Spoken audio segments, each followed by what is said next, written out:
¿Qué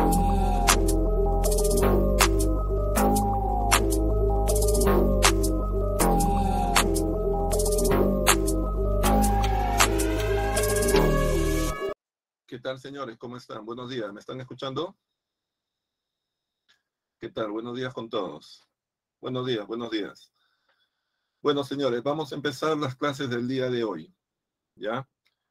El día de hoy estamos en la semana número 11 y volvemos al tema de la historia del Perú. Vamos a ver hoy día los temas que corresponden al siglo XVIII y a la época de la independencia durante el siglo XIX. Es un periodo relativamente corto en términos cronológicos, pero es un periodo bastante intenso con relación a los acontecimientos que ocurren durante estos años. Son los años en los cuales se define el destino del mundo colonial y posteriormente se va dando forma a lo que viene a ser la República Peruana, que es la forma política que el Perú va a adquirir luego del proceso de independencia. Vamos entonces a la clase. Ya saben ustedes, tienen también el chat para que puedan hacer las preguntas que crean pertinentes. Vamos entonces a compartir aquí la presentación de esta semana. Ya está subiendo seguramente, la van a ver en un momento. A ver. Listo. Ahí la tenemos. ¿Ya? Entonces, empecemos. El tema general de la semana: reformas borbónicas, insurrecciones indígenas y corrientes libertadoras. Y empecemos por el tema de las reformas borbónicas. A ver, ¿a qué se denominan reformas borbónicas? ¿Qué cosas son las reformas borbónicas? Y la respuesta es la siguiente. Las reformas borbónicas son un conjunto de medidas, son un conjunto de decisiones que la corona española tomó a lo largo del siglo XVIII con el objetivo de tratar de volver a controlar de una manera directa, férrea, centralizada, los territorios americanos. Este proceso de las reformas borbónicas se dieron en una época en la cual la monarquía española estaba en manos de los Borbones, que eran una dinastía de origen francés. Como ustedes saben, los derechos de gobierno en Europa se transmitían a través de las relaciones de parentesco entre los diversos monarcas. Y por razones que no viene al caso explicar, a inicios del siglo XVIII, la dinastía francesa de los Borbones tomaron el control de la monarquía española. La llegada de esta casa dinástica significó un conjunto de procesos de modernización del Estado español. Y en ese sentido, uno de los objetivos que se plantearon los monarcas borbones era tratar de que el continente americano fuera una fuente mucho más importante con relación a los ingresos que proporcionaba al Estado español. Hay que recordar que en el siglo pasado, al XVIII, es decir, en el siglo XVII, o dicho de otra manera, en los años 1600, el continente americano de alguna manera había ganado cierta autonomía. Formalmente, era efectivamente colonias de España, pero en la práctica lo que había ocurrido era que la economía, la sociedad e incluso la política americana había logrado cierto grado de autonomía. Eso, por ejemplo, se notaba en el hecho de que la mayor parte de los oidores que formaban las audiencias americanas eran criollos. Eso se notaba, por ejemplo, en que el 90% de los recursos que se captaban a través de los impuestos en América se quedaban en América, no iban a España. Se quedaban básicamente porque eran necesarios para el mantenimiento de la burocracia colonial. Por lo tanto, lo que había ocurrido era que América era autónoma de alguna manera en términos políticos y retenía buena parte de los recursos que antes, sobre todo a inicios de la época colonial, estaban dirigidos a la economía española. Por esa razón es que cuando los Borbones llegan al poder en el siglo XVIII, se colocan como objetivo modernizar el Estado establecer un sistema administrativo y financiero mucho más eficiente, mucho más centralizado, todo lo cual le iba a permitir recuperar esa masa de dinero que hasta ese momento quedaba retenida en América y además tener bien subordinado el continente americano a las decisiones y a los objetivos de la propia corona.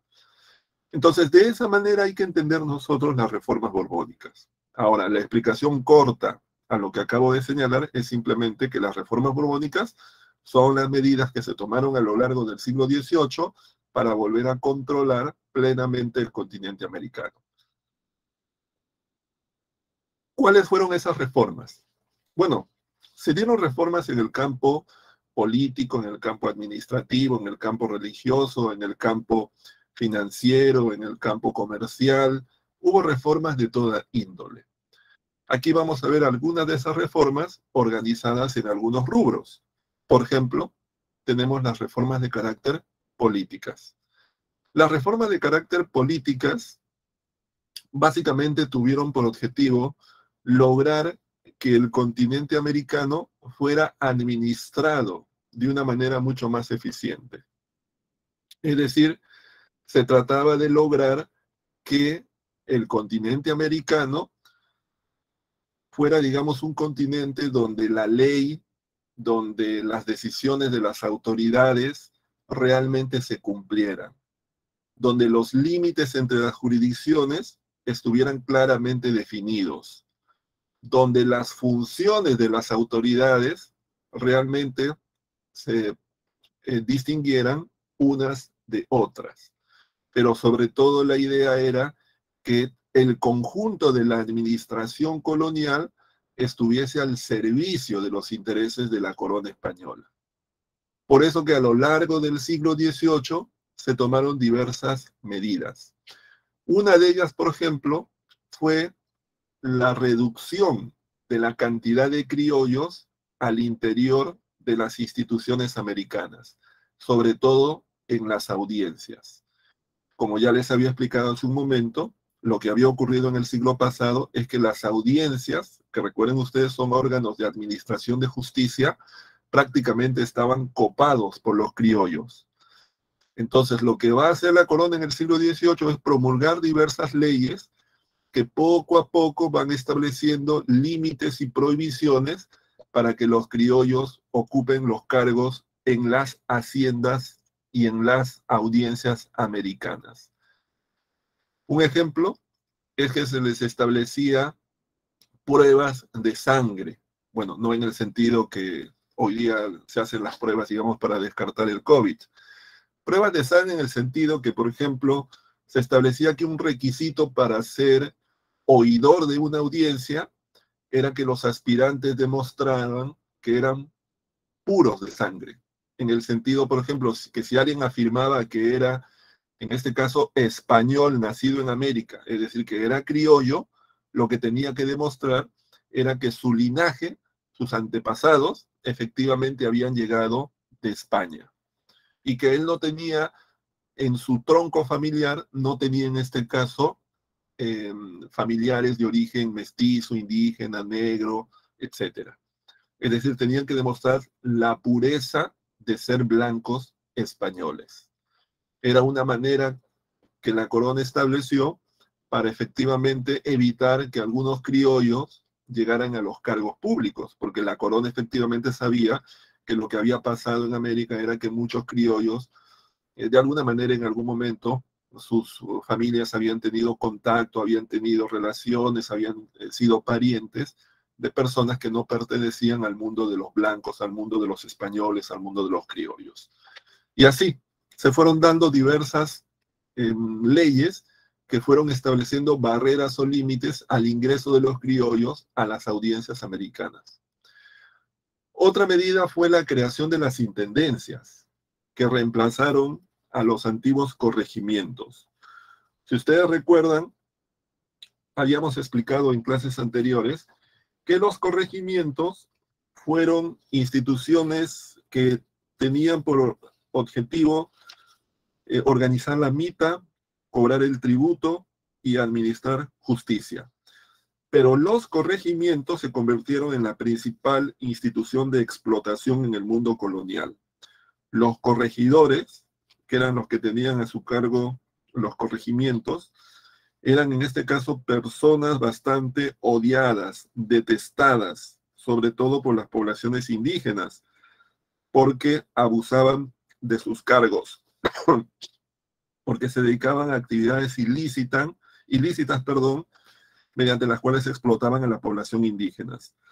Por esa razón, el año 1784, la corona decide eliminar los corregimientos y en su reemplazo crear una institución de origen francés, llamada en este caso las intendencias. Bueno, no vamos a entrar aquí en detalle con relación a las diferencias entre las intendencias y los corregimientos, simplemente señalar que la principal diferencia era que los intendentes eran nombrados directamente por las autoridades de la corona, a diferencia de los corregidores que accedían al cargo mediante la compra del cargo. Ellos compraban los cargos. Y obviamente esto de alguna manera tenía la repercusión de que cuando ocupaban los cargos estaban muy interesados en recuperar su inversión y por eso también estaban interesados en explotar a la población indígena. Algo que en teoría no debería pasar con los intendentes. ¿Ya?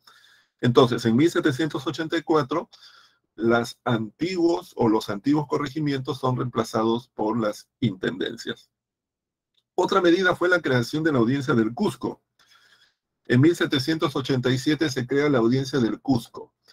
La creación de la Audiencia del Cusco, de alguna manera, es una medida que se toma como consecuencia del desarrollo de la rebelión de Túpac Amaru. La corona española se había dado cuenta de que uno de los factores que había motivado la revuelta de Túpac Amaru había sido la falta de la presencia directa de la corona en esta zona del Perú.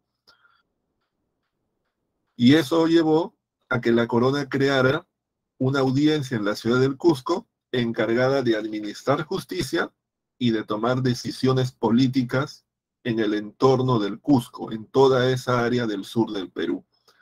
Entonces, la creación de la Audiencia del Cusco es una respuesta directa a los efectos de la revuelta de Túpac Amaru II.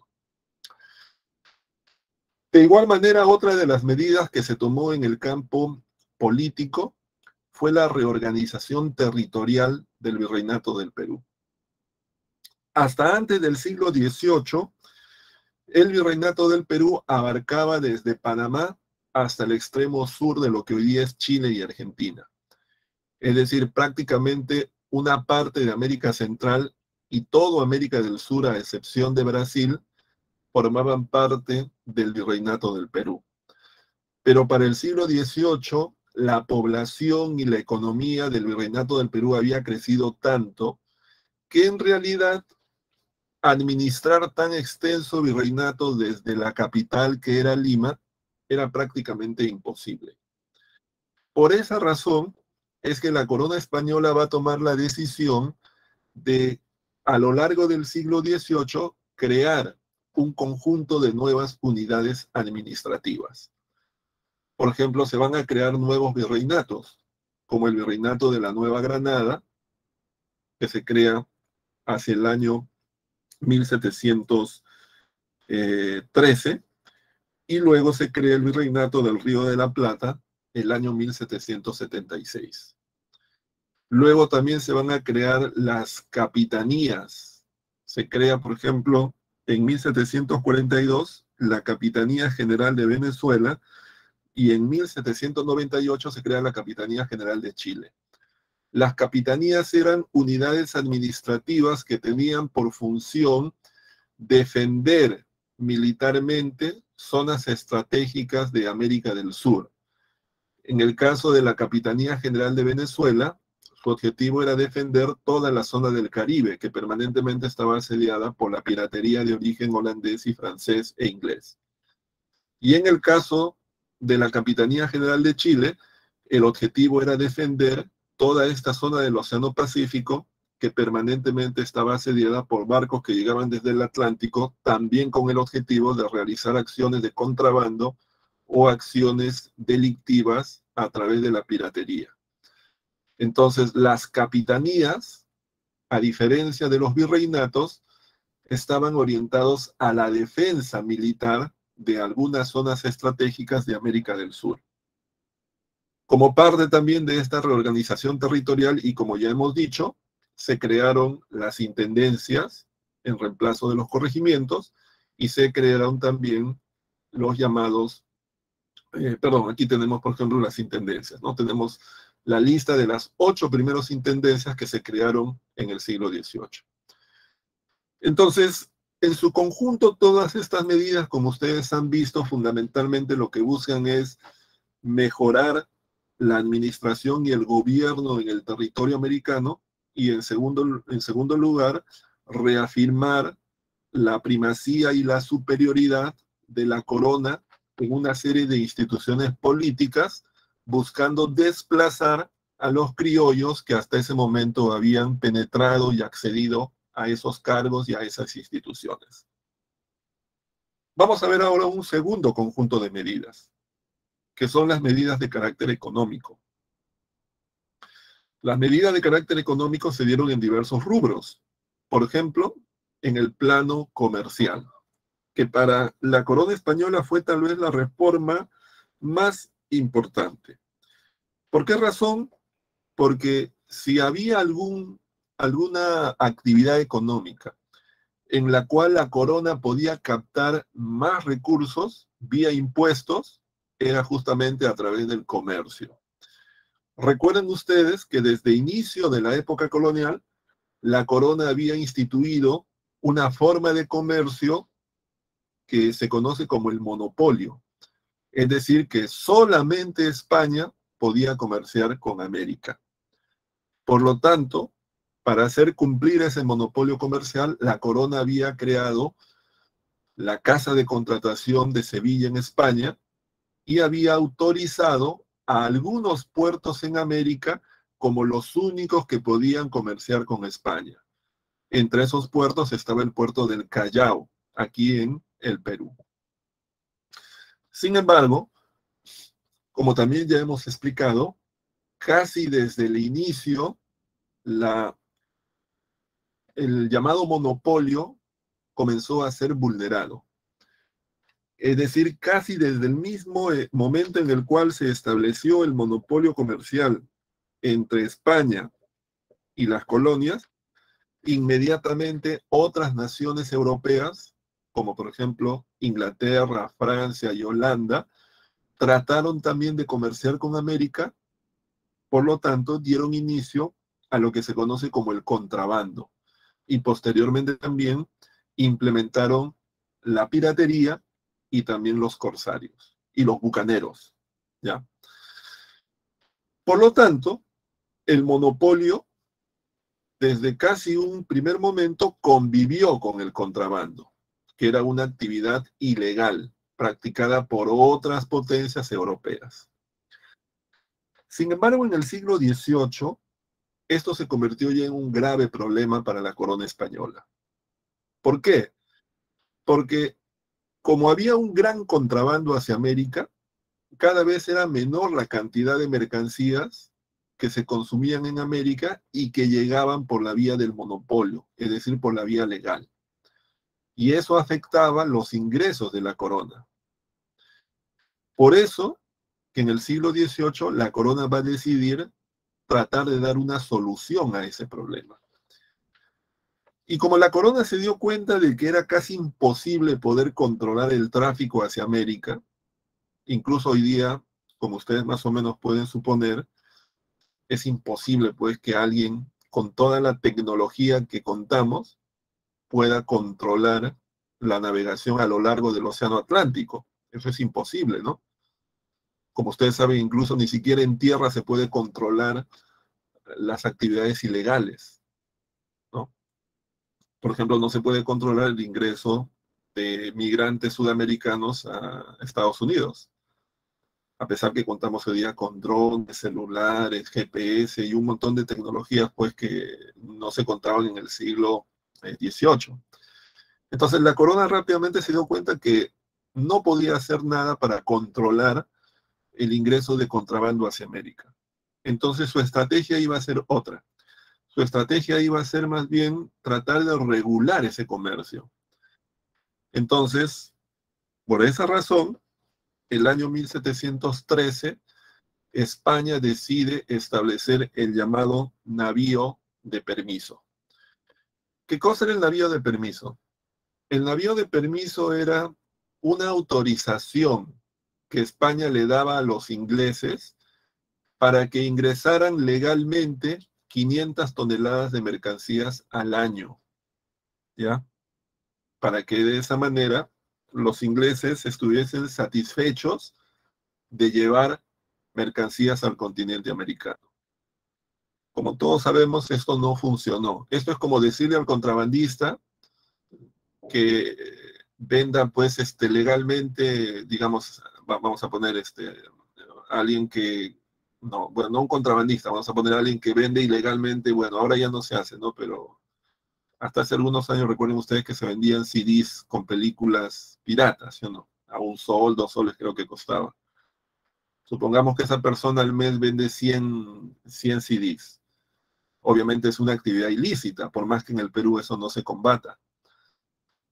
Supongamos que la autoridad dice, para evitar que ya no vendan CDs piratas, lo que vamos a hacer es vamos a autorizar a que vendan esos CDs piratas, pero solamente 50. O sea, vender 50 es legal.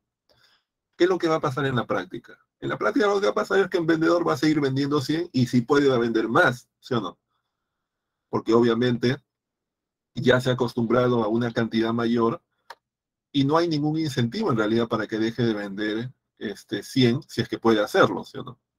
Entonces, eso más o menos ocurrió, porque por más que los españoles establecieron que los ingleses podían ingresar 500 toneladas de mercancía al año, es obvio que los ingleses ingresaban una mayor cantidad de mercancías.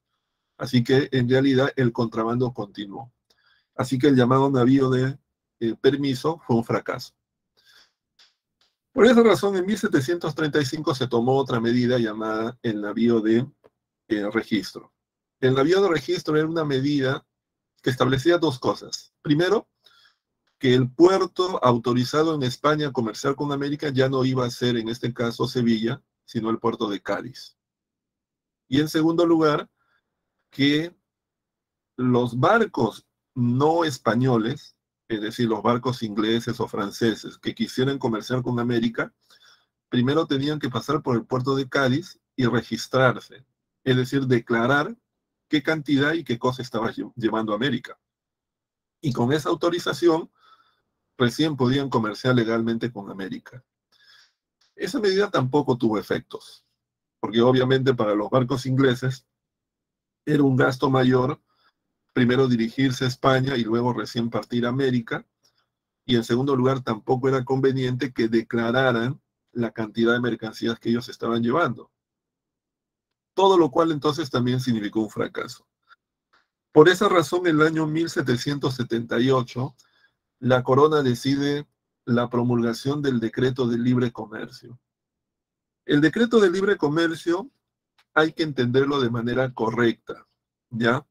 Porque la palabra libre comercio nos puede llevar a la idea de que mediante esa norma, España decretó la libertad de comercio entre Europa y América.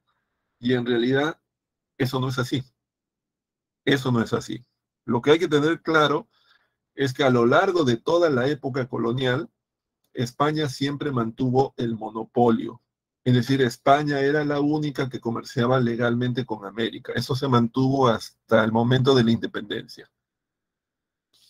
Lo que el decreto de libre comercio estableció es que liberó a varias ciudades en América que hasta ese momento no podían comerciar con España, e igualmente en España liberó a varias ciudades de esa península que hasta ese momento estaban prohibidas de comerciar con América. Me explico. Hasta antes del libre comercio, en España la única ciudad que podía comerciar con América era Cádiz. Hasta hace poco había sido Sevilla, ahora solamente era Cádiz. Y hasta antes del libre comercio en América, solamente algunas ciudades podían comerciar, como por ejemplo Callao, Portobelo, Panamá, Cartagena de Indias, La Habana, Veracruz. Eran las 5 únicas ciudades que podían comerciar con España. Pero a raíz del libre comercio, se autorizó a que en América 22 ciudades también comerciaran con España. Ciudades como Montevideo, Buenos Aires, Concepción, Valparaíso, Arica, Paita, San Buenaventura, Guayaquil, etcétera, etcétera. Y al igual en España, se autorizó a que otras ciudades también pudiesen comerciar con América, como por ejemplo Vigo, La Coruña, entre otras. Es decir, el libre comercio lo que hizo fue aumentar la cantidad de ciudades americanas y españolas para que libremente comerciaran entre ellas, pero mantuvo el monopolio de España con relación a América. Ahora, el decreto de libre comercio tuvo un efecto que fue negativo para las antiguas ciudades americanas que habían mantenido el monopolio, como es el caso del Callao. Es decir, el Callao perdió la exclusividad de ser el único puerto en el Océano Pacífico que podía comerciar con España, porque ahora también el puerto de Valparaíso y el puerto de Guayaquil podían comerciar con España. Eso significó entonces una crisis en el Callao. El Callao comenzó a ver menos barcos, menos mercancías, menos impuestos. La élite comercial limeña entró en decadencia y de alguna manera también ahí tenemos algunos de los primeros aspectos a tomar en cuenta para el futuro proceso de independencia. También hubo reformas en el campo de la producción. Por ejemplo, se trató de impulsar un aumento de la producción de la minería de plata, debido a que las minas de Potosí habían decaído en cuanto al volumen de producción. A lo largo del siglo XVIII comenzaron a explotarse nuevas minas que se descubrieron, por ejemplo, en Cerro de Pasco, en Hualgayoc, en lo que actualmente es la zona de Huancavelica, y en Huarochirí, en la Sierra de Lima. Debido a esto es que se creó el llamado Tribunal de Minería, que era algo así como una asociación o gremio de los propietarios de las minas para la defensa de sus intereses colectivos. También llegaron una serie de misiones científicas europeas, especialmente alemanas, para hacer estudios de las minas y plantear algunas acciones para modernizar el trabajo en las minas mediante la introducción de las primeras máquinas. También hubo reformas en el plano fiscal. Por ejemplo, se crearon las aduanas internas. Las aduanas eran oficinas que quedaban en algunas ciudades claves, como por ejemplo Tarma, Cusco, Arequipa, cuyo objetivo era cobrar uno de los impuestos más importantes que en esa época había en la época colonial, que era la alcabala. La alcabala era algo así como el IGB de la época, era el impuesto a las ventas. Por lo tanto, quienes pagaban la mayor parte de la alcabala eran los comerciantes. Pero como esto también era evadido, para garantizar su cobro, la corona decidió la creación de las aduanas internas en algunas ciudades que tenían un gran tráfico comercial, como por ejemplo Tarma. De igual manera, se legalizó el reparto forzoso de mercancías, que fue una práctica desarrollada por los corregidores, que consistía en la venta compulsiva de mercancías a los indígenas, presionándolos con la idea de que los iban a mandar a la mita o les iban a hacer pagar una mayor cantidad de tributo. Debido a esto, los corregidores se enriquecían porque les vendían a los indígenas mercancías de un valor muy bajo, como velas, crucifijos, estampitas, a un precio muy alto. Era una manera como los corregidores en realidad se quedaban con buena parte de las ganancias de los indígenas. Pero como la corona no podía combatir esta práctica, lo único que le quedó por hacer fue legalizarla, estableciendo una especie de tarifa donde estaban los montos que se deberían cobrar por las diversas mercancías que los corregidores vendían. Eso se conoce como la legalización del reparto de mercancías. Por otro lado, también se trató de que el cobro del tributo indígena fuera mucho más efectivo. Para eso se establecieron leyes que obligaron a la población a mantenerse en sus pueblos de origen, debido a que había una gran cantidad de indígenas que muchas veces se escapaban de sus pueblos para evitar el pago del tributo. El mismo hecho de que se creó en las llamadas intendencias en reemplazo de los corregimientos también fue una medida que en buena parte estuvo orientada a mejorar el cobro del tributo indígena. Y finalmente, una reforma muy importante fue la creación de los estancos. El estanco es una institución colonial mediante la cual el Estado asume el control de alguna actividad económica bastante rentable. Es decir, es cuando el Estado toma el control, por ejemplo, de la comercialización de la sal, debido a que la sal es una mercancía que tiene una gran demanda y genera grandes ganancias para los comerciantes. Entonces, lo que hace el Estado, que en estos momentos tiene necesidad de dinero, es tomar el control del comercio de la sal. Es decir, el Estado es el único al cual los productores de sal le pueden vender la sal. Y luego el Estado la distribuye. Pero obviamente en ese proceso el Estado se va a quedar con una gran cantidad de las ganancias.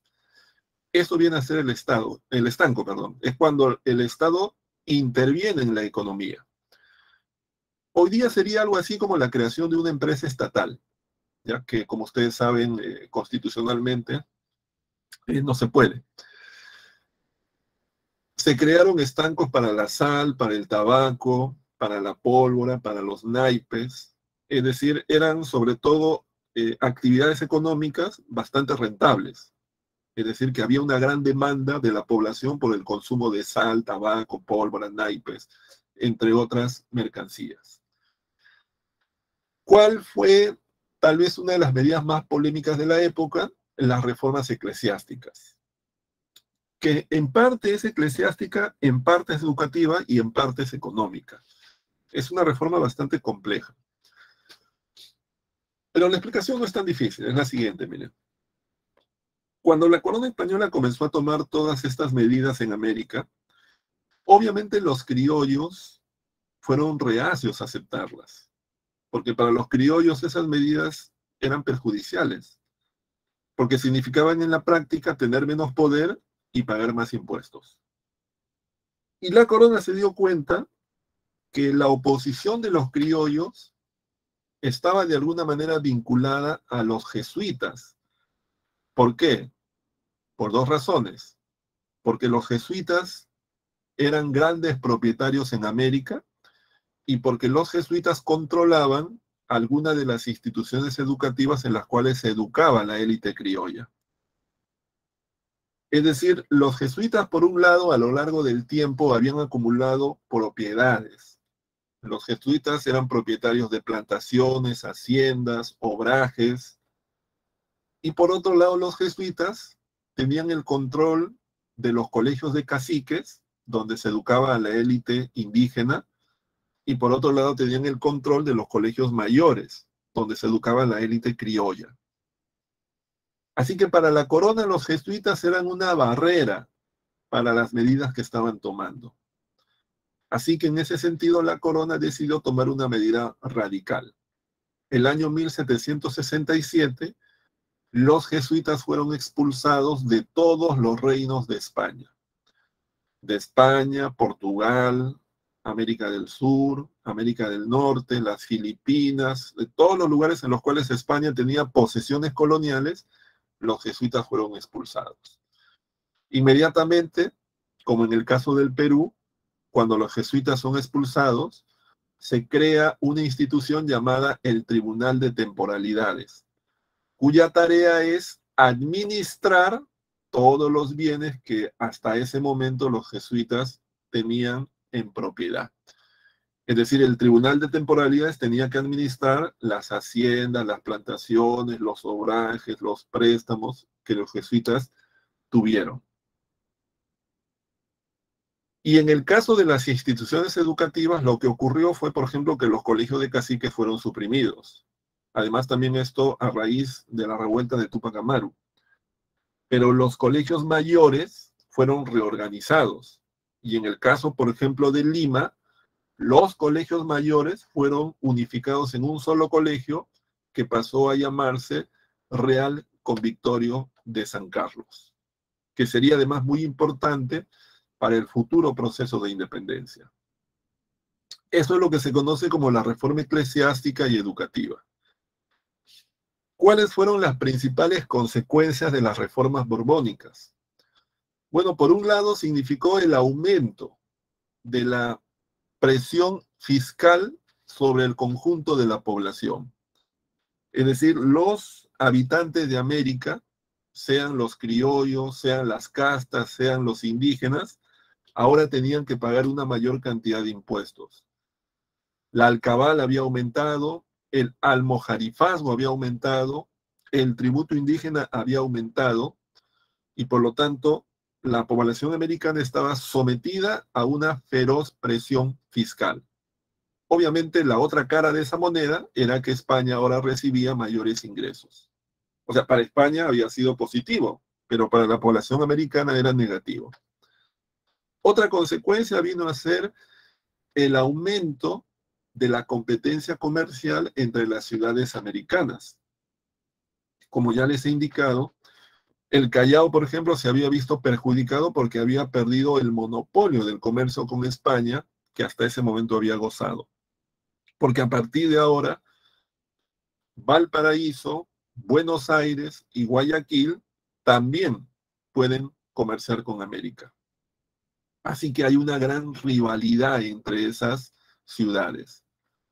Buenos Aires, por ejemplo, hasta antes de las reformas borbónicas, era un pequeño puerto en el Atlántico.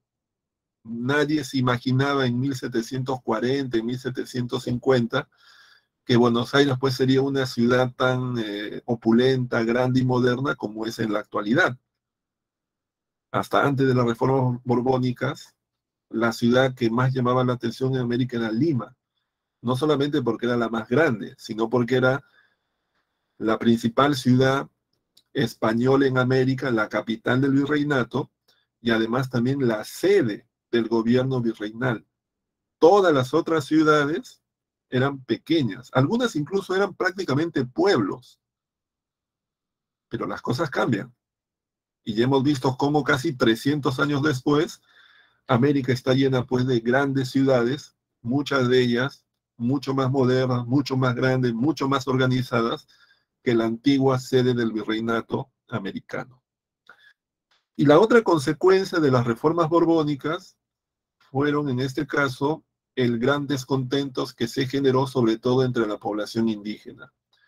La población indígena fue la más afectada por las reformas, porque como ocurre ahora, también ocurría en esa época. Cuando hay crisis, buena parte del costo de la crisis se traslada a los sectores populares. Es decir, el comerciante efectivamente se va a ver afectado por la crisis porque ahora le van a cobrar mayores impuestos, como la alcabala, que es el impuesto que se paga por comprar y vender. Pero lo que va a hacer el comerciante es trasladar ese costo adicional al precio de la mercancía. Con lo cual, quien termina pagando en realidad ese aumento no es propiamente el comerciante, sino es el comprador, que en este caso es la población. ¿Entienden? O sea, vamos a suponer lo que está ocurriendo ahora, ¿no? El precio de los alimentos sube debido a la crisis internacional. Es decir, bueno, no sé, pues, voy a poner un ejemplo así, ¿no? Si una piña, digamos, antes valía 10 soles, ahora vale 15. Pero ese aumento de 5 soles no lo va a pagar el señor que vende en el mercado. No lo va a pagar tampoco el señor que realiza el transporte de la piña que viene desde algún lugar lejano a Lima y lo trae hacia Lima. Tal vez ellos paguen un porcentaje pequeño de ese monto, pero la mayor parte de ese aumento de 5 soles va a estar reflejado en el precio. Es decir, quien lo va a pagar va a ser el que compra, es decir, la población, el que necesita alimentarse. Él es el que va a pagar esos 5 soles adicionales. O en todo caso pagará pues 4,50. Ya los 50 céntimos lo va a pagar el señor que vende en el mercado y el señor que transporta la piña. Por eso que en realidad todas estas reformas a quienes más afectaron fueron a la población y sobre todo a la población indígena. Y eso es lo que hay que tomar en cuenta para entender que simultáneamente a las reformas borbónicas, en el siglo XVIII se van a dar rebeliones, sobre todo rebeliones antifiscales, contra los impuestos, contra el aumento de las cargas, contra el aumento del tributo. ¿Ya? Listo, entonces, ese es el tema de las reformas borbónicas. Vamos a ver ahora un segundo tema, que son las llamadas insurrecciones andinas del siglo XVIII. A lo largo del siglo XVIII, el continente americano experimentó una serie de movimientos sociales. El siglo XVIII es un siglo convulsionado por el descontento y las protestas, sobre todo de la población indígena. Los historiadores han calculado que a lo largo del siglo XVIII se dieron por lo menos 150 movimientos sociales de diversos tipos. Homicidios sociales, motines, azonadas, revueltas, crímenes colectivos y sobre todo algunas rebeliones. Las dos más importantes fueron la de Juan Santos Atahualpa y la otra, que es además la más espectacular, que es la de Túpac Amaru II. Entonces, cuando uno trata de entender qué cosas son las insurrecciones andinas del siglo XVIII, lo que tenemos que tomar en cuenta es que son una especie de reacción o consecuencia a los efectos que tuvieron las reformas borbónicas, especialmente al aumento de las tasas impositivas, del tributo y de otras imposiciones fiscales que afectaron sobre todo a los sectores populares. La revuelta de Juan Santos Atahualpa se desarrolló entre 1742 y 1752. Es una revuelta que está teñida en el misterio. Es una revuelta de la cual se conoce poco. Algunas cosas se conocen, pero no con mucha precisión, y hay algunos aspectos totalmente oscuros. Por ejemplo, hasta el día de hoy no sabemos exactamente qué pasó finalmente con Juan Santos Atahualpa. Murió, tal vez víctima de alguna enfermedad, fue asesinado, pasó a la clandestinidad y nunca más se supo de él. No sabemos realmente lo que ocurrió con Juan Santos Atahualpa. Lo que sabemos es que muy probablemente Juan Santos Atahualpa fuera un mestizo. No sabemos el lugar en el cual nació. Sabemos que hacia 1742 él llega a la zona que en esa época se conoce como el corregimiento de Tarma, o popularmente se le llamaba el Gran Pajonal, que es una zona de la ceja de selva del actual departamento de Junín. Una zona donde la mayor parte de la población era población de origen ayaninca, y una zona controlada obviamente por un corregidor, pero donde tenía una gran influencia la orden de los franciscanos, quienes habían llegado una década antes y habían establecido una serie de misiones para evangelizar a las poblaciones indígenas. Juan Santos Atahualpa llega hacia 1742 con el objetivo de tratar de establecer el comercio del aguardiente. Parece ser que Juan Santos Atahualpa era algo así como un comerciante, un hombre pues que trataba de hacer varias actividades para vivir, ¿no? Así que llega con la intención de dedicarse al comercio del aguardiente, que era un licor que se consumía en grandes cantidades por parte de la población indígena. O sea, era algo así como una gran opción de negocios para Juan Santos Atahualpa. Pero Juan Santos Atahualpa, cuando llega, se da cuenta de que en realidad el comercio del aguardiente ya está controlado totalmente por los propios religiosos franciscanos. Además, es una zona muy pobre, donde la población tiene que cumplir una mita extrayendo sal de unas minas cercanas, y es una zona que también había sido devastada por las epidemias en los años anteriores. Así que lo que encuentra Juan Santos Atahualpa es una especie de reflejo a pequeña escala de lo que está pasando en Perú.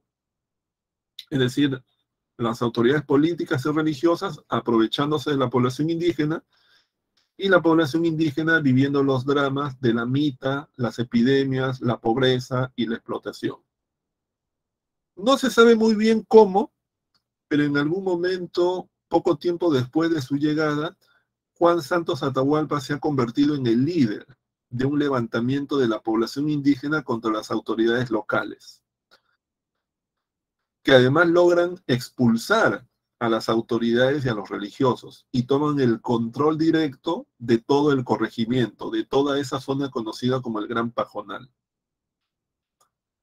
Inmediatamente desde Lima se envían tropas para restablecer el orden, pero que van a ser derrotadas. Y posteriores esfuerzos enviados desde Lima o desde otros lugares para lograr someter a los rebeldes van a ser derrotados. Sobre todo porque la zona es una zona de difícil acceso. Si ustedes han ido alguna vez a Tarma, Tarma en realidad tiene varias, o sea, Tarma es una especie de región donde confluyen diversos caminos que vienen desde Lima, vienen desde la parte de la Sierra Norte, vienen también desde la Amazonía, vienen desde el sur, pero todos son caminos estrechos, incluso hoy día. Es decir, Tarma, siendo un cruce de caminos, es a su vez una zona casi inaccesible, o diríamos es fácil de defender. Por esa razón, y tal vez junto al mejor conocimiento de la geografía, lo cierto es que los rebeldes durante casi una década no van a poder ser derrotados. La revuelta de Túpac Amaru se va a mantener en pie durante casi una década. Se va a formar una especie de autogobierno, ¿no? Una cosa, digamos, que también se desconoce los detalles, ¿no? Incluso en la memoria oral, en la tradición de la población local, Juan Santos Atahualpa es recordado prácticamente como una encarnación del Inca. Pero tan misteriosamente como todo esto había ocurrido, de la misma forma también llega a su fin. Hacia 1752, las autoridades de Lima logran ingresar a Tarma y restablecen el orden, restablecen el poder de las autoridades, pero no encuentran a Juan Santos Atahualpa. Se hacen investigaciones y nunca se llega a saber con precisión qué es lo que ocurrió con Juan Santos Atahualpa. Así que todo esto ha quedado hoy día todavía en el misterio. Pero lo cierto es que esta revuelta fue como un primer indicador de que el mundo andino estaba soliviantado. Y precisamente en 1780 se va a dar inicio a tal vez el movimiento de rebelión más importante, no solamente del Perú, sino en general de toda América, que se conoce como la revuelta de Túpac Amaru II. Va a estar encabezada por José Gabriel Condorcanqui. José Gabriel Condorcanqui era un cacique, era un indígena que pertenecía a la nobleza de la Sierra Sur del Perú. Era un hombre educado, era un hombre de cierto nivel social, era un hombre que tenía cierto patrimonio, ya que poseía mulas que se dedicaban al arrieraje, o sea, era un comerciante. Pero es una persona que, por un lado, es afectada directamente por los impuestos, y por otro lado es alguien que se identifica con los dramas que vive la población indígena en ese momento.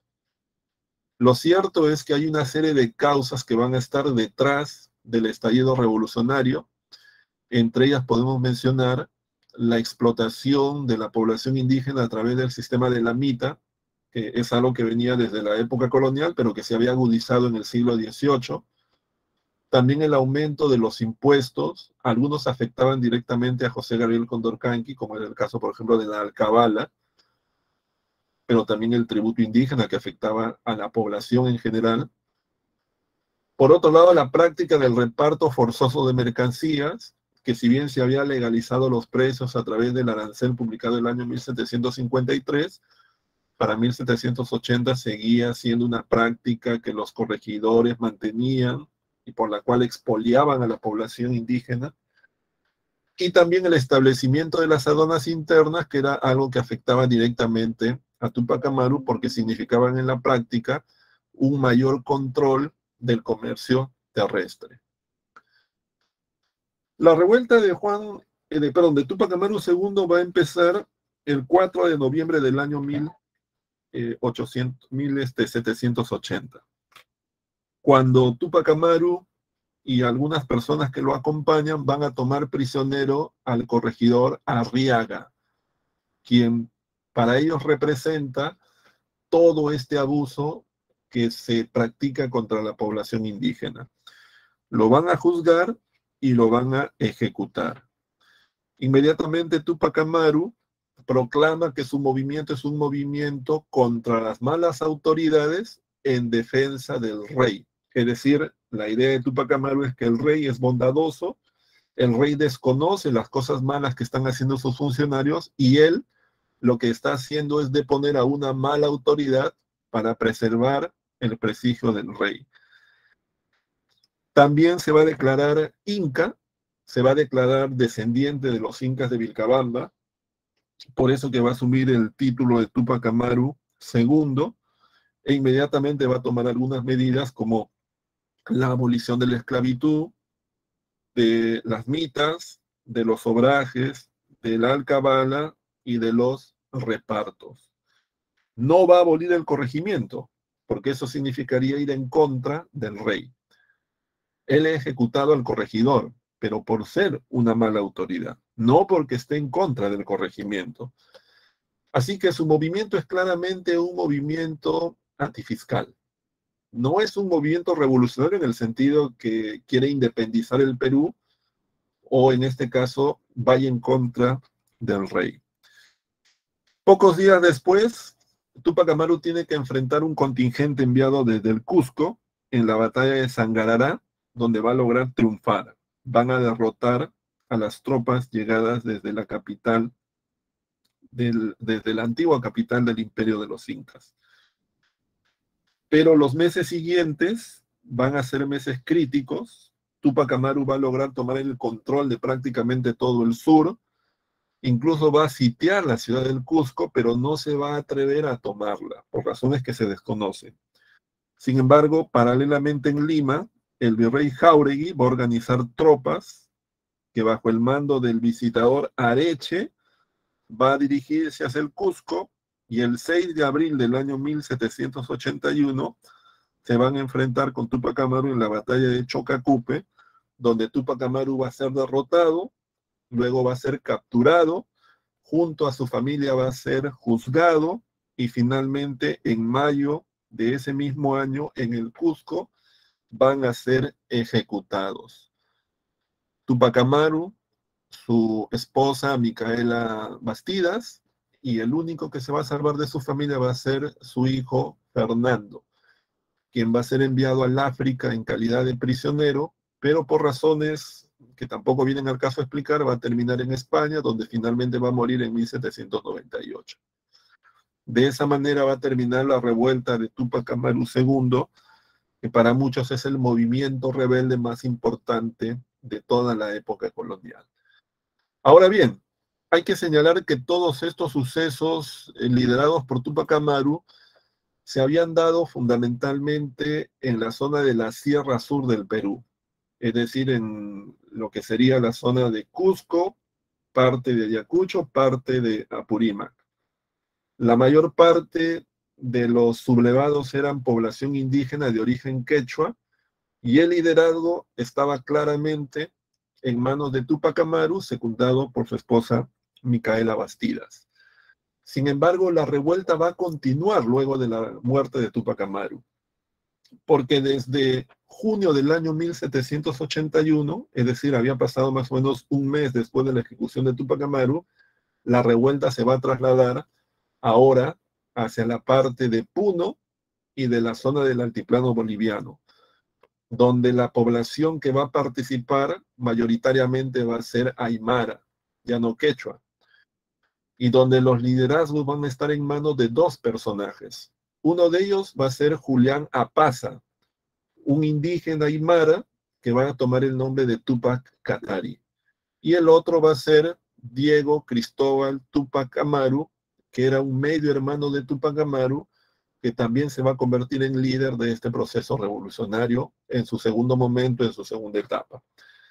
Vamos a volver luego del receso con la continuación de esta historia. Así que vamos a hacer un receso hasta las 12:10. Gracias. Vamos a volver a la clase, señores, a ver. A ver, volvamos a las clases.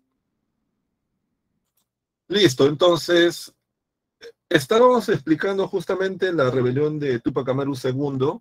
Ya señalamos el hecho de que es una rebelión que se inicia a fines del año 1780. Para mayo del año siguiente, 1781, Túpac Amaru ha sido ejecutado. Pero casi en ese mismo momento, la rebelión se va a expandir hacia la zona del altiplano, cobrando fuerza entre la población aymara y bajo el liderazgo de dos personajes que son Túpac Katari y Diego Cristóbal Túpac Amaru, que es medio hermano de Túpac Amaru. Esta segunda etapa de la rebelión, que se va a prolongar a lo largo del año 1781, es una fase también dramática, también de mucha violencia. Los rebeldes van a poner en crisis la ciudad de La Paz, que va a ser cercada. Se van a tomar decenas de pueblos en poder de los rebeldes, pero luego va a haber un conjunto de errores por parte de los sublevados. En primer lugar, las diferencias de opinión entre Túpac Katari y Diego Cristóbal Túpac Amaru. En segundo lugar, también el tema de la llegada de tropas desde Buenos Aires en auxilio de la audiencia de Charcas, que era la jurisdicción en la cual se estaban produciendo esos acontecimientos. Finalmente van a causar la derrota de los rebeldes, la llegada a una serie de acuerdos y finalmente la ejecución de los líderes, como en el caso de Túpac Amaru, Diego Cristóbal Túpac Amaru en 1783.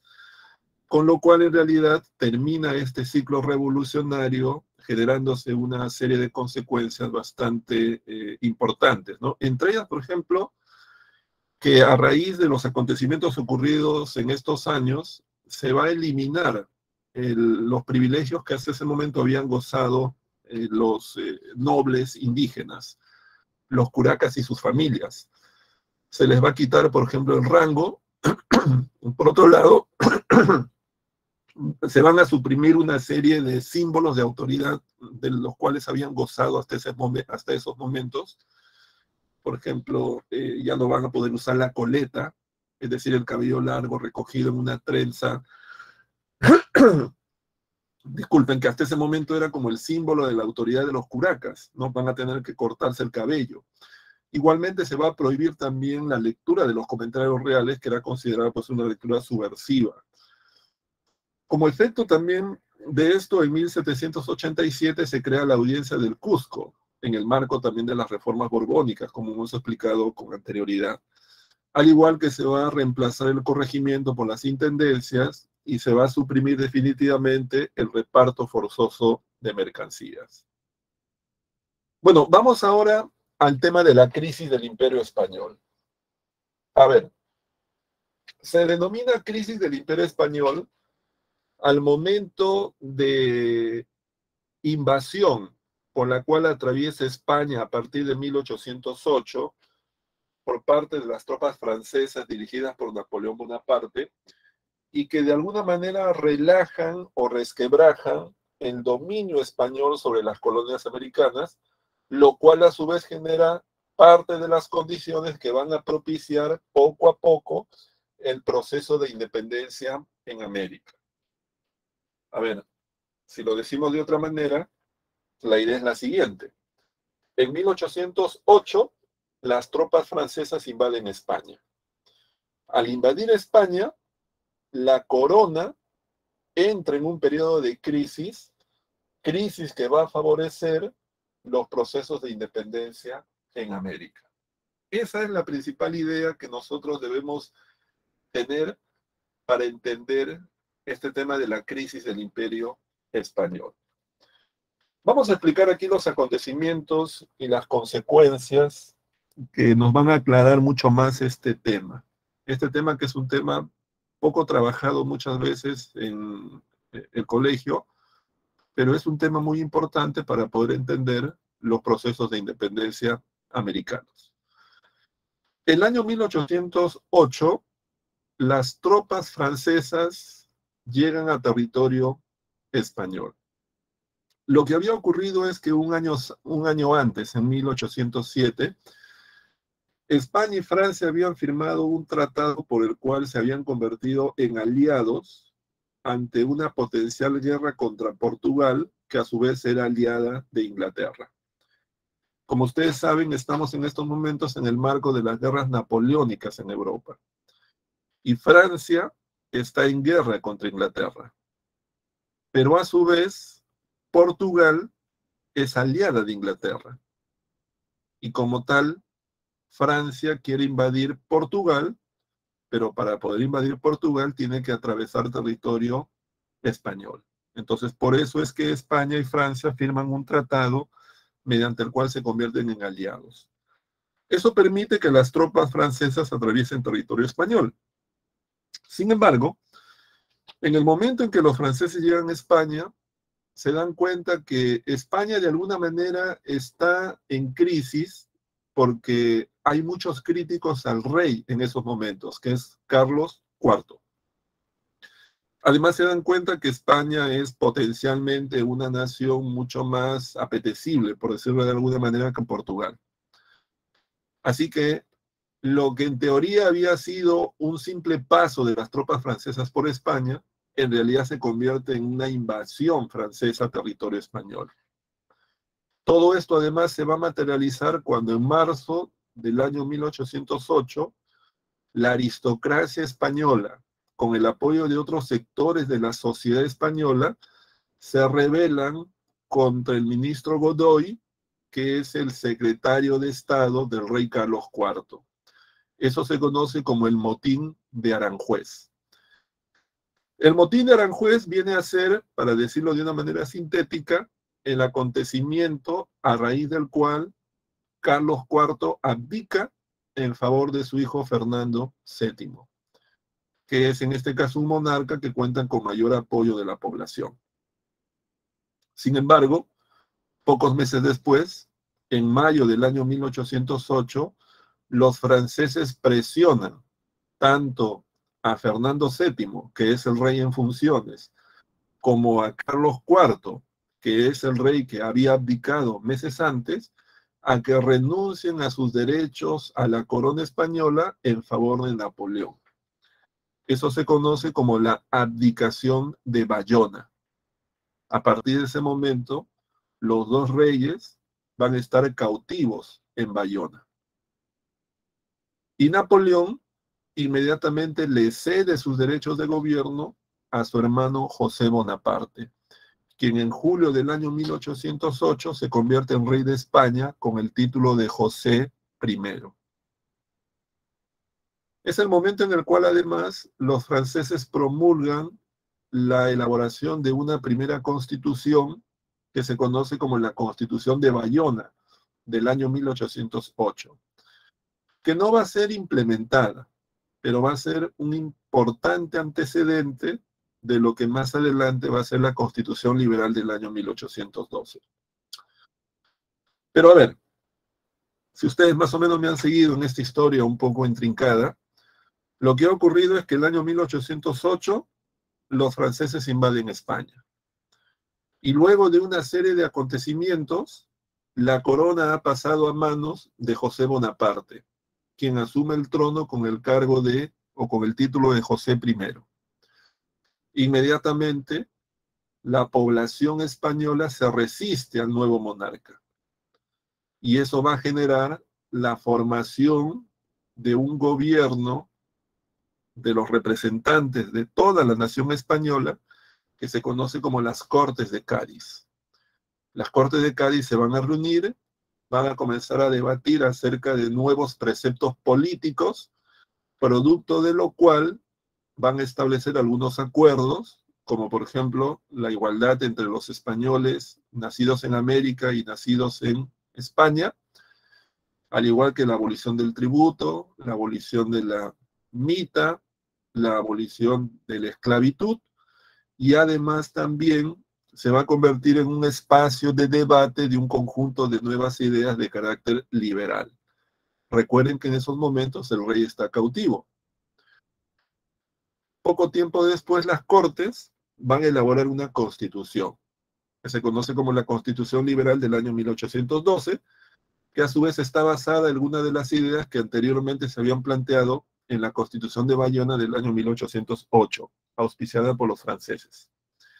La Constitución de Cádiz es una constitución que le devuelve a la nación española el derecho de la soberanía. Por lo tanto, la nación, se entiende, no es propiedad de una familia o de una persona. La nación es soberana en sí mismo. Se establece la libertad de imprenta, se establece la eliminación de la Santa Inquisición, pero sobre todo se establece una monarquía constitucional. Es decir, a partir de este momento, y cuando se restablezca la monarquía, el monarca, Fernando VII, debe gobernar con las Cortes, que van a ser la función legislativa. Pero todo esto se piensa a futuro, porque en realidad lo que ha ocurrido en esos momentos es que España está bajo el control de los franceses, dirigidos por el monarca que es José I. Una situación que obviamente los españoles no aceptan. Mientras la burguesía se defiende de esa situación a través de las Cortes, el pueblo español se defiende a través de una guerrilla contra la ocupación. Y en América, los criollos se defienden desacatando el gobierno pro-francés de José I. Y lo que van a hacer los criollos americanos para defenderse de ese gobierno que consideran ilegítimo es la formación de las llamadas juntas de gobierno en América. Las juntas de gobierno en América, ¿qué cosas son? Son instituciones que se van a crear en 7 ciudades americanas con el objetivo de defender los derechos de el rey cautivo, en este caso Fernando VII, que se encuentra detenido en Bayona. Estas juntas de gobierno son en teoría gobiernos autónomos que se forman en América, que tratan de resistir al monarca ilegítimo José I, José I en este caso hermano de Napoleón, y que por lo tanto han asumido el derecho de gobierno mientras no se restablezca en el poder a Fernando VII. Estas juntas, hoy día sabemos, en algunos casos tuvieron ese objetivo de forma sincera. Son las llamadas juntas fidelistas, entre las cuales está la Junta de La Paz, la de Chuquisaca, la de Quito y la de Caracas.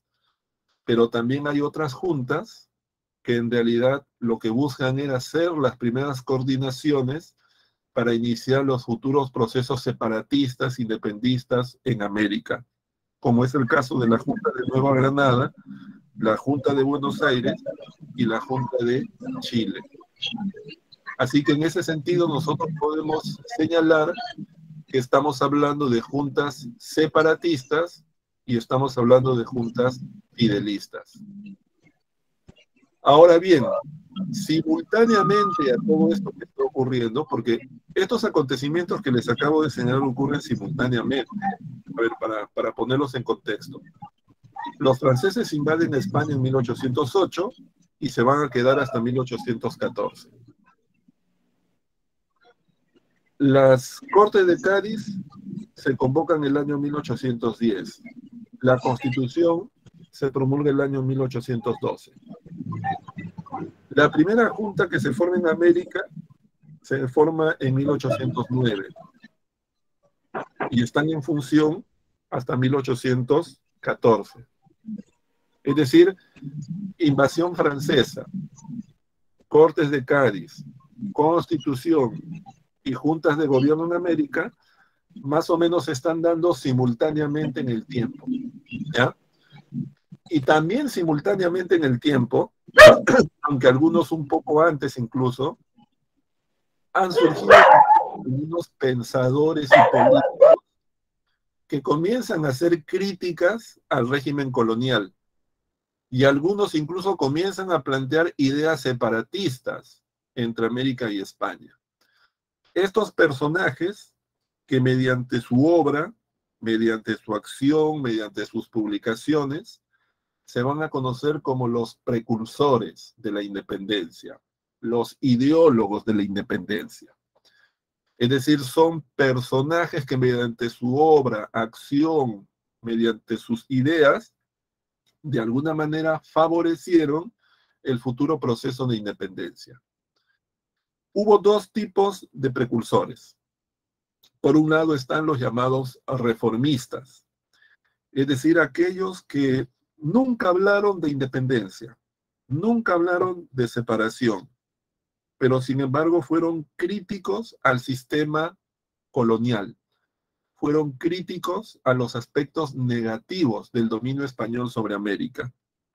Entre estos personajes tenemos, por ejemplo, a Toribio Rodríguez de Mendoza, que fue rector del Convictorio de San Carlos. Recuerden que el Convictorio fue esa institución que se creó luego de la expulsión de los jesuitas. Y el Convictorio de San Carlos fue el lugar en el cual se educaron buena parte de la élite criolla que participaría del proceso de independencia, y por lo tanto fue una institución en la cual se fomentaron algunas ideas avanzadas para la época sobre la política, sobre la sociedad, sobre el gobierno. Esa tarea realizada por Toribio Rodríguez de Mendoza, de abrir la institución a un conjunto de nuevas ideas, lo coloca como uno de los precursores de la independencia.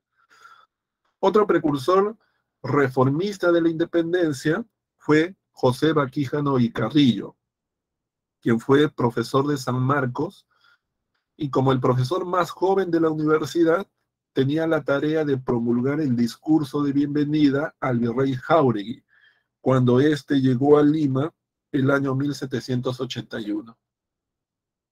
Bueno, lo que ocurrió fue que Toribio Rodríguez José Baquíjano y Carrillo aprovechó esa tarea para leer un documento crítico al régimen colonial, que se conoce con el nombre del Elogio al virrey Agustín de Jáuregui. Documento en el cual el joven catedrático criticó, fustigó el régimen colonial.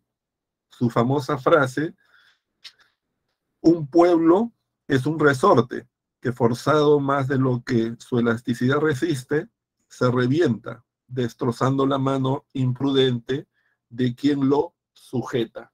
Es decir, para Baquíjano y Carrillo, la explotación era tal que simplemente podía llegar un momento en que incluso el propio poder de la corona fuera disuelto en América. Otro de los precursores de carácter reformista fue Hipólito Unanue. Hipólito Unanue fue un intelectual peruano muy importante a fines del siglo XVIII. Fue un médico, fue un científico, fue un geógrafo, fue un hombre en realidad que impulsó mucho el desarrollo de la ciencia, de la medicina en el Perú. Fue un hombre ilustrado. Fue uno de los principales impulsores de una publicación llamada El Mercurio Peruano, una publicación a través de la cual una sociedad de científicos conocida como la Sociedad Académica de Amantes del País desarrollaron estudios acerca de la fauna, el clima, la flora, los restos arqueológicos, y de alguna manera mostraron una especie de idea sobre lo que era el Perú, el valor del Perú, y comenzaron a darle identidad al Perú más allá de la relación que tenía con España. Por eso que para muchos, Hipólito Unanue es uno de los más importantes impulsores del pensamiento criollo que le dio identidad al Perú, sobre todo a través de la publicación El Mercurio Peruano. Pero así como habían precursores reformistas, que básicamente eran críticos, pero que nunca plantearon la necesidad de romper los vínculos con España, también en este caso hubo precursores separatistas. Uno de ellos fue Juan Pablo Vizcarra y Guzmán. Juan Pablo Vizcarra y Guzmán fue un sacerdote jesuita que fue expulsado del Perú en 1767, pero es el redactor de la famosa Carta a los Españoles Americanos, publicada por Miranda en los Estados Unidos en 1799. Y la Carta a los Españoles Americanos es el documento en el cual por primera vez se habla acerca de la identidad de la patria americana, se habla acerca de la justificación de la ruptura con España y también se condena el régimen comercial del monopolio. Es decir, la Carta a los Españoles Americanos es el primer documento en el cual no solamente se critica a España y el régimen colonial, sino que se justifica la necesidad de la ruptura de los vínculos políticos con la metrópoli. De ahí la importancia de Juan Pablo Vizcarra y Guzmán, quien sería leído por personajes tan ilustres y tan protagonistas de los acontecimientos de la independencia como San Martín, como Higgins, como Bolívar, como Lamar, como Sucre, entre otros. Y el otro personaje de corte separatista clave es José de la Riva Agüero. José de la Riva Agüero fue un miembro de la élite peruana, fue un miembro de la aristocracia limeña, quien además formó parte del ejército español, pero quien era simpatizante de la causa patriota. José de la Riva Agüero fue un espía insertado dentro del seno del propio gobierno virreinal, pero que extraía información que mandaba a Chile, a San Martín, en la época en la cual San Martín estaba haciendo los preparativos para su llegada al Perú. Y por otro lado, José de la Riva Agüero fue también el autor de un documento llamado El Manifiesto Histórico y Político de la Revolución de América, o simplemente conocido como las 28 Causas, que es un documento de denuncia del régimen colonial y es un texto en el cual también se plantea la necesidad de la independencia. En ese sentido, José de la Riva Agüero también es un precursor, es un ideólogo de la independencia, pero es algo más. De todo este grupo, el único que llegó a participar propiamente de la independencia de manera activa en la política y hasta en las acciones militares, fue justamente Riva Agüero. Recuerden que Riva Agüero incluso llegaría a ser presidente del Perú cuando en 1823 perpetraría el primer golpe de Estado conocido como el Motín de Balconcillo, que ahora vamos a verlo en unos segundos. ¿Ya? Entonces, estamos aquí en presencia de los llamados precursores e ideólogos del proceso de independencia. Ahora bien, prácticamente en la parte final de esto que hemos descrito, o sea, porque lo que hemos descrito, es decir, la crisis de la monarquía, la invasión francesa de España, la formación de las juntas de gobierno, la formación de las Cortes de Cádiz, la promulgación de la Constitución del año 1812, la tarea de los ideólogos y los precursores. Todo esto más o menos ocurre simultáneamente. Ocurre entre fines del siglo XVIII y la primera década del siglo XIX. Pero casi en la parte final de estos acontecimientos, más o menos a partir de 1810, en el Perú se van a dar algunos de los primeros intentos en favor de la independencia. Ese momento en el cual desde ciudades como Tarma, Cusco, Tacna, criollos y mestizos se levantan contra el poder colonial, como ustedes saben, van a fracasar. Es decir, estos primeros intentos internos, autónomos, en favor de la independencia van a fracasar. Y van a fracasar fundamentalmente por una razón de tipo militar.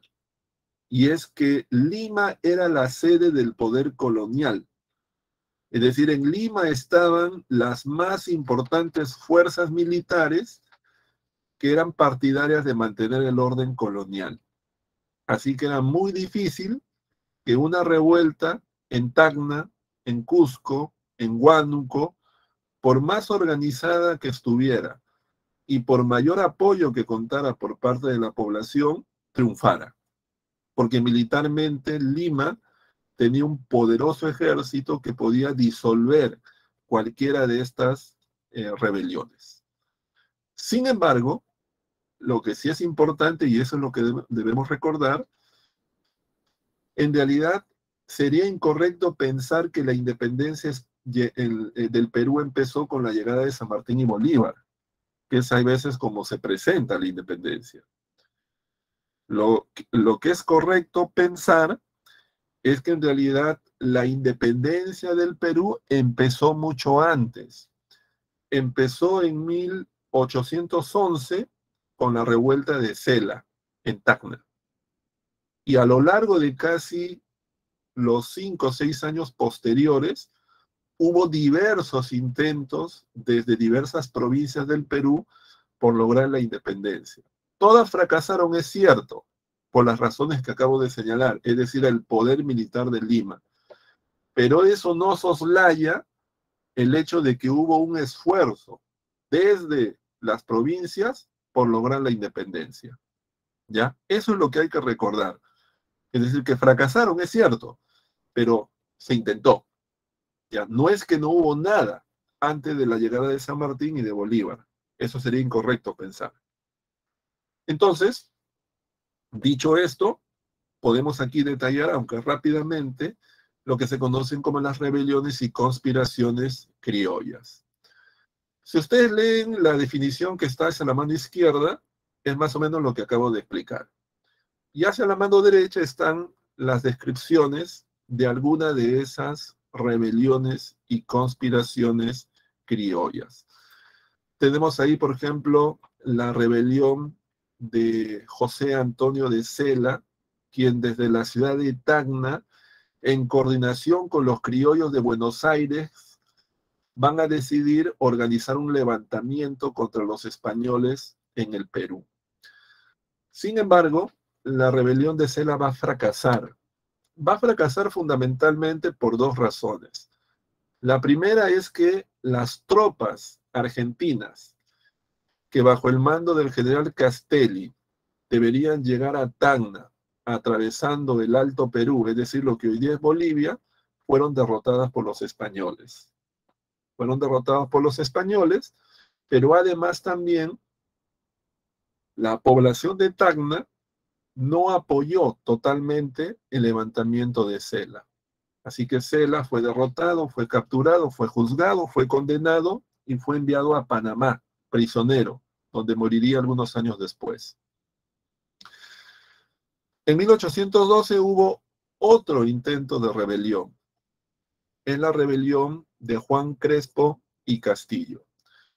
Una rebelión en la cual los sublevados tuvieron éxito, lograron en este caso deponer a las autoridades coloniales, tomaron el control de toda la región, formaron una junta de gobierno autónoma encabezada por el propio Juan José Crespo y Castillo, pero finalmente tropas enviadas desde Lima los derrotaron en la batalla del puente de Ambo.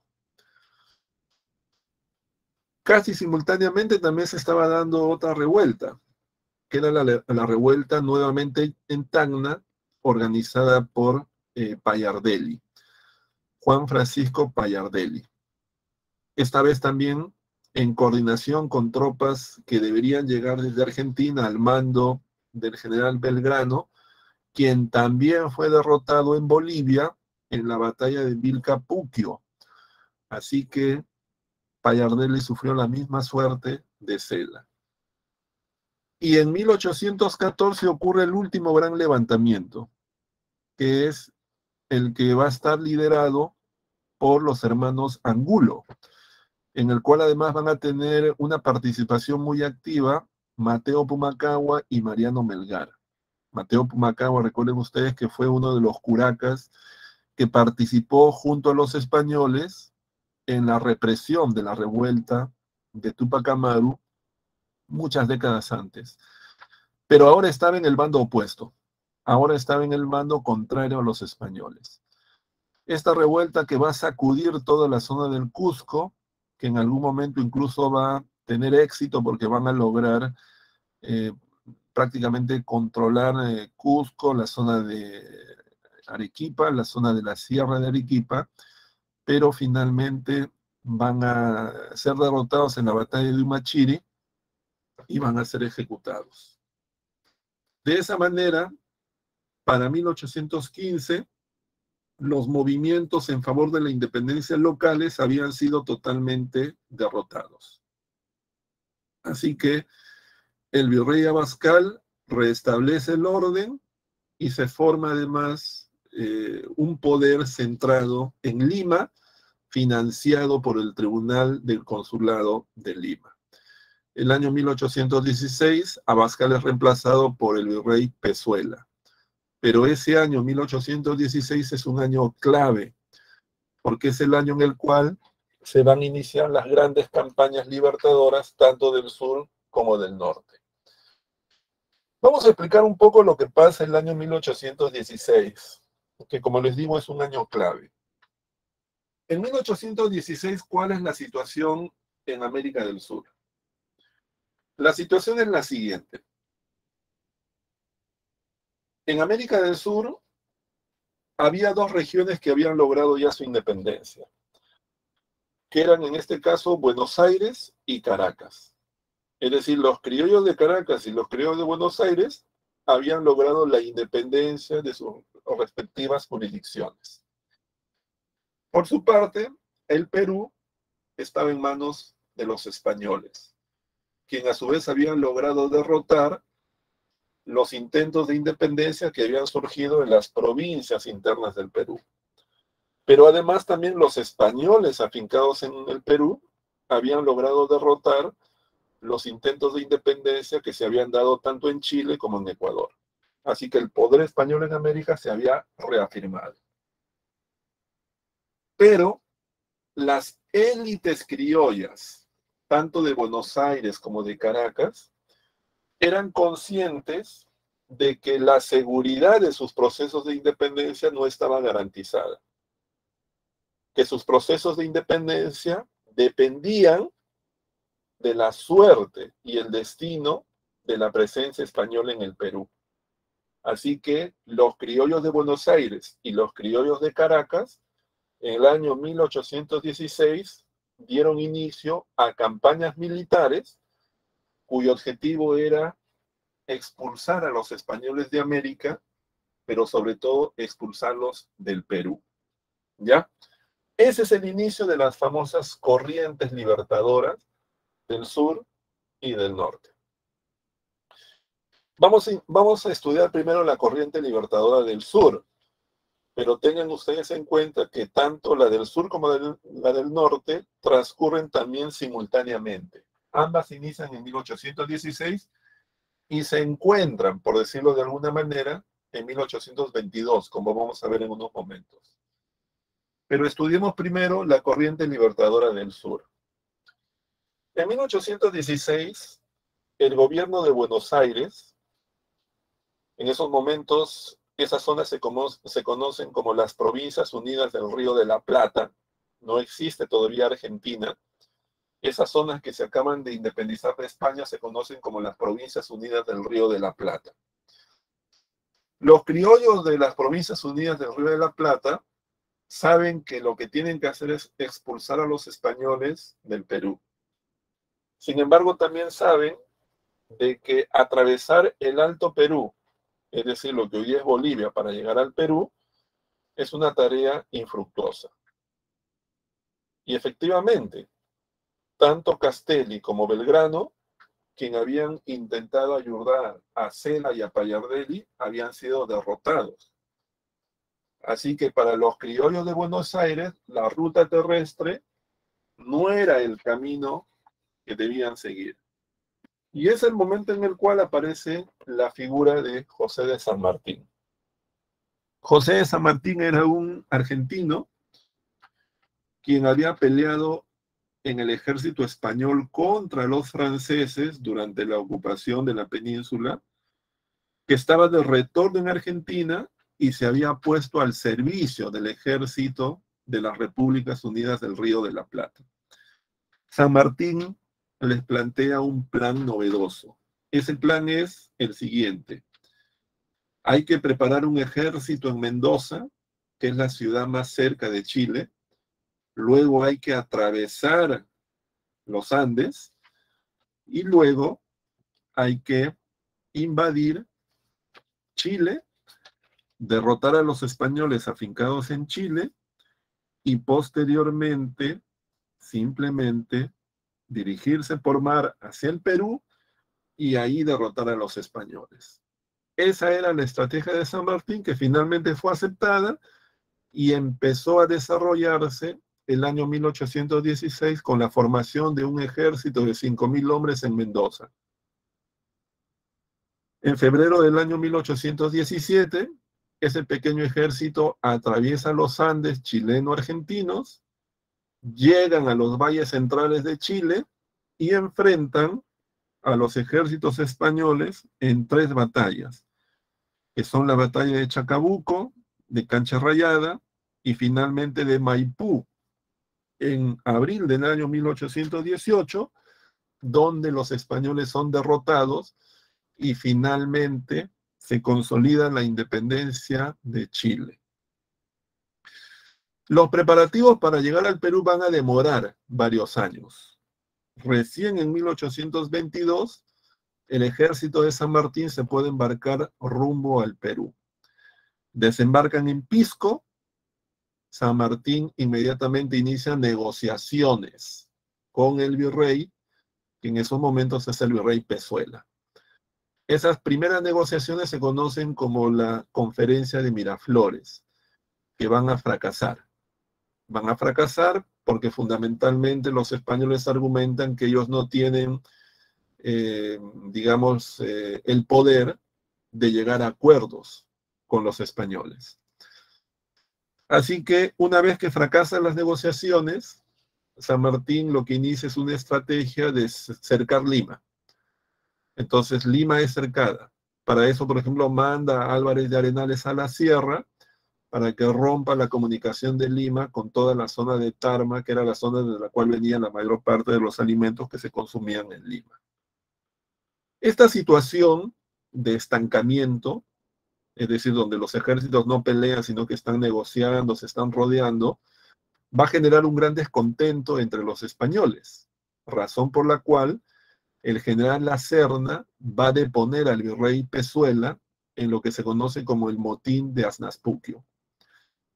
Y La Serna se va a convertir en el nuevo virrey, con lo cual la actitud de los españoles ahora va a ser fuerte.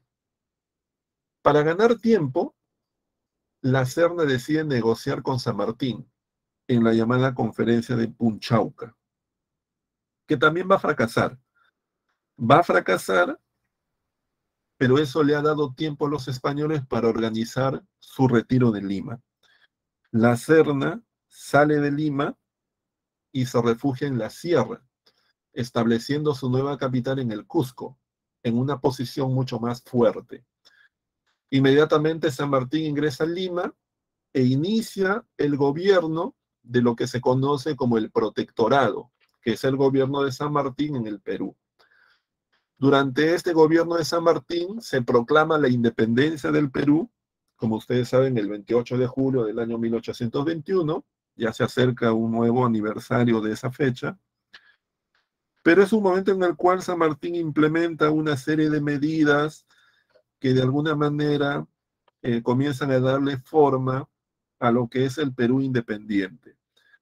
Por ejemplo, se va a abolir la mita, se va a abolir el tributo, se va a declarar la libertad de vientres, se va a formar la sociedad patriótica, se va a crear la bandera, el escudo, se va a crear la Orden del Sol, se va a fundar la Biblioteca Nacional, se va a enviar una misión diplomática a Europa para que busquen un monarca que gobierne el Perú, porque la idea de San Martín era formar una monarquía constitucional Por esa razón también va a formar un congreso con la tarea de elaborar una constitución para que el futuro monarca gobierne.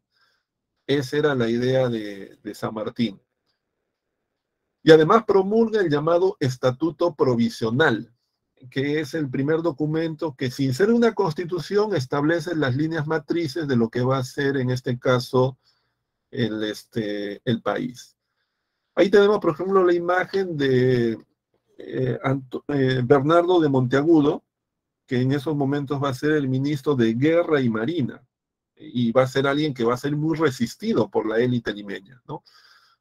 No solamente por las medidas bastante drásticas que va a tomar Monteagudo, sino porque Monteagudo era un hombre pues que provenía de los sectores populares, mientras que la aristocracia pues de alguna manera se creía socialmente por encima, porque eran pues obviamente miembros de la nobleza, ¿no?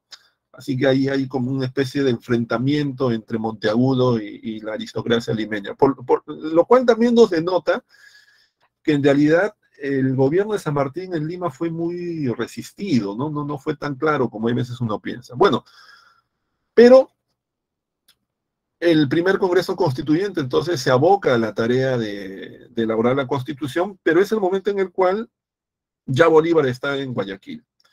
Así que se tienen que reunir los dos libertadores para negociar cómo va a ser la fase final de la expulsión de los españoles del Perú. Se realiza la llamada Conferencia de Miraflores, pero esa conferencia es un fracaso para San Martín, porque San Martín, una vez que vuelve al Perú luego de la conferencia, renuncia y se marcha a Europa. Inmediatamente el poder queda en manos del Congreso. El Congreso a su vez forma una pequeña junta que se conoce como la Junta Gubernativa, que va a estar dirigida por Lamar, con la tarea de expulsar a los españoles que están en la sierra. Para eso se organiza una campaña militar que se conoce como la campaña de Puertos Intermedios, que va a ser un desastre. Las tropas van a ser derrotadas en la batalla de Torati y Moquegua, todo lo cual genera una crisis de la Junta Gubernativa y del Congreso. Eso propicia que el general Ribagüero presione al Congreso para que el Congreso disuelva la Junta y nombre a Ribagüero presidente. Eso se conoce como el motín de Balconcillo y es el gobierno de José de la Ribagüero, que es un gobierno breve, de febrero a junio del año 1823. Es una época en la cual se toman algunas medidas. Por ejemplo, se crea la Marina de Guerra, se establece el primer empréstito, se organiza una nueva campaña contra los españoles que se conoce como la Segunda Campaña de Puertos Intermedios, que también fracasa. Ribagüero y sus tropas son derrotados, lo cual propicia su caída, porque el Congreso lo va a destituir y va a nombrar a Torre Tagle como nuevo presidente. Torre Tagle va a promulgar la constitución que el Congreso había elaborado, que ya no era una constitución promonárquica, sino era una constitución liberal. Y además va a iniciar las negociaciones para que San Martín llegue al Perú. Con lo cual en realidad hay una situación compleja, ¿no? Porque por un lado Ribagüero, que ha sido destituido, sin embargo se está aliado con los españoles y está gobernando en Trujillo. Torre Tagle, con apoyo del Congreso, está propiciando la llegada de Bolívar aquí en Lima. Y por su parte Sucre ha llegado en nombre de Bolívar para tantear más o menos cuál es la situación del Perú. Todo esto está ocurriendo a fines del año 1823 y finalmente todo se decanta cuando Bolívar llega en diciembre y en enero del año 24 Bolívar asume poderes plenos. Se convierte en dictador del Perú. Todo esto va a generar, por ejemplo, que Torre Tagle se sienta traicionado, busque el apoyo de los españoles, se refugie con los españoles en el Real Felipe, donde va a morir durante la peste pocos años después. Se inicia entonces la fase final de la independencia. Bolívar inmediatamente organiza un gobierno autoritario, dictatorial. El Congreso le ha cedido todo el poder. Inmediatamente Bolívar decreta la leva, inmediatamente comienza a hacer requisas, especialmente en la sierra, forma un ejército y enfrenta a los españoles en la batalla de Junín y Ayacucho, donde finalmente los derrota. Se firma la capitulación de Ayacucho el año 1824, y a lo largo de estos años del gobierno de San Martín se van a dar algunos acontecimientos importantes, como la promulgación de una nueva constitución, que es la Constitución Vitalicia del año 1826, la creación de Bolivia el año 1825, el intento de formar una alianza de los países americanos que se conoce como el Congreso Anfictiónico de Panamá, que va a fracasar, y luego un nuevo intento por unir a aquellos países que él había liberado, que se conoce como la Federación de los Andes, que también va a ser eh, saboteada, especialmente por los criollos de la Nueva Granada. Así que, estando en estos avatares, a Bolívar le llega la noticia de que en Colombia se está preparando una conspiración contra su persona. Así que Bolívar se retira del Perú el año 1826 con la idea de volver, pero es algo que no va a ocurrir, porque Bolívar poco después va a ser destituido del gobierno de la Gran Colombia y en 1830, como ustedes saben, Bolívar muere. Pero con la salida de Bolívar a fines del año 1826, el Perú va a quedar en manos de sus propios dirigentes. Poco después se va a formar el gobierno de la Mar y ya para ese momento la independencia era un hecho consumado. Señores, les doy ahora un par de minutos para que resuelvan la práctica y luego volvemos con el solucionario respectivo. ¿Ya? A ver, unos minutos y volvemos.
Vamos a empezar con la solución a las preguntas, señores, señoritas.